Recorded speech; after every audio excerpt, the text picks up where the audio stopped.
হুজুর আমাকে এমন একটি আমল বলে দেন যে আমল করলে জান্নাতে আমার স্বামী কোনো হুর পাবে না, সেখানে সে শুধু আমাকেই পাবে। আমি এটা শুনে কিছুক্ষণ হাসলাম। তো তাকে বললাম যে আপনি এত জেলাস কেন, আপনি চান না কেন যে আপনার স্বামী জান্নাতে যাওয়ার পরেও আপনার স্বামী যেন হুর না পায়, আপনি এমন মনোভাব কেন আপনার? তিনি বলছেন, হুজুর আমি আমার স্বামীকে অনেক বেশি ভালোবাসি, এজন্য আমি চাই না যে সে জান্নাতে যাওয়ার পরেও কোনো হুর পাক। এমন অনেক নারী আমাদের সমাজে আছে না নাই? এদের মধ্যে জেলাসিটা একটু বেশি। এই কারণে তো বাংলাদেশে প্রথম বিবাহের পরে দ্বিতীয় বিবাহের নামও নেওয়া যায় না, ঠিক কিনা? কিন্তু এইখানে অনেকগুলো বিষয় আছে। যেমন মনে করেন আল্লাহ সুবহানাহু ওয়া তাআলা হুর রেখেছেন ছেলেদের জন্য।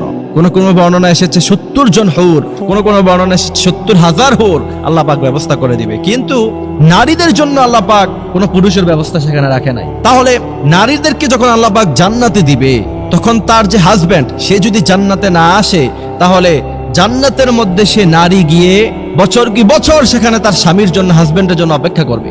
এরপরে আল্লাহ পাক সেই স্বামীকে মাফ করে দিয়ে জান্নাতে তার সাথে দিবেন এবং স্বামী স্ত্রী সেখানে একসাথে থাকবে। কিন্তু পুরুষদের বেলায় পুরুষদেরকে আল্লাহ সুবহানাহু ওয়া তাআলা 70 জন হুর দিবে। এটার কারণ আছে। কারণ হচ্ছে আল্লাহ পাক ওই সমস্ত পুরুষদেরকে আল্লাহ পাক 70 জন হুর দিবে যারা দুনিয়াতে ফিতনা ফাসাদ করে নাই, মেয়েদের সাথে আজে বাজে আড্ডা দেয় নাই, মেয়েদের সাথে খারাপ রিলেশনে যায় নাই, বিবাহ বহির্ভূত কোনো সম্পর্ক করে নাই। আল্লাহ পাক ওই সমস্ত ছেলেদেরকে জান্নাতে হুর দিবে।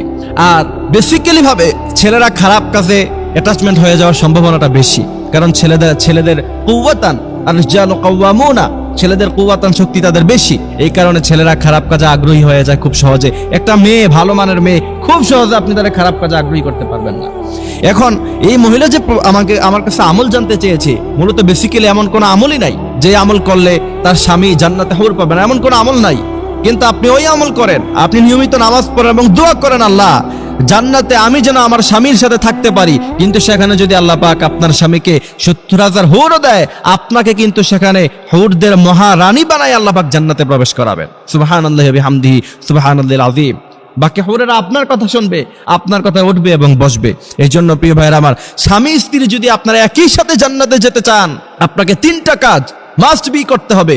প্রথম নাম্বার হচ্ছে আপনাদেরকে অবশ্যই হালাল খেতে হবে। হালাল খাওয়া ছাড়া জান্নাতে যাওয়ার বিকল্প কোনো রাস্তা নাই। হালাল যদি আপনারা খেতে পারেন, আল্লাহ পাক আপনাদেরকে স্বামী স্ত্রী একই সাথে জান্নাতে দিবেন। কারণ হচ্ছে কি, স্ত্রীর অনেক বাজে চাহিদার কারণে স্বামীদেরকে হারাম পথে যেতে হয়। এরপরে দ্বিতীয় নাম্বার হচ্ছে উভয়জনে 5 ওয়াক্ত নামাজ পড়তে হবে। তৃতীয় নাম্বার হচ্ছে উভয়জনে ইসলামের হুকুম হাকাম তিলকা হুদুদ রোজাগুলি আপনাদেরকে রাখতে হবে। এই আমলগুলো যদি আপনারা করতে পারেন, তাহলে বিশ্বনবীর হাদিস অনুযায়ী স্বামী এবং স্ত্রী, স্বামী হবে রাজা, স্ত্রী হবে মহারানী, আর আল্লাহ পাক হুরদেরকে তাদের জন্য দিবেন, তাদের খেদমতে। আসসালামু আলাইকুম রহমতুল্লাহি ওয়া বারাকাতুহু। নিয়মিত ইসলামী ভিডিও পেতে হেদায়েতের বার্তা চ্যানেলটি সাবস্ক্রাইব করুন, পাশে থাকা বেল আইকনটি অন করুন। আল্লাহর দ্বীন প্রচারের সাথে ভিডিওটি শেয়ার করুন।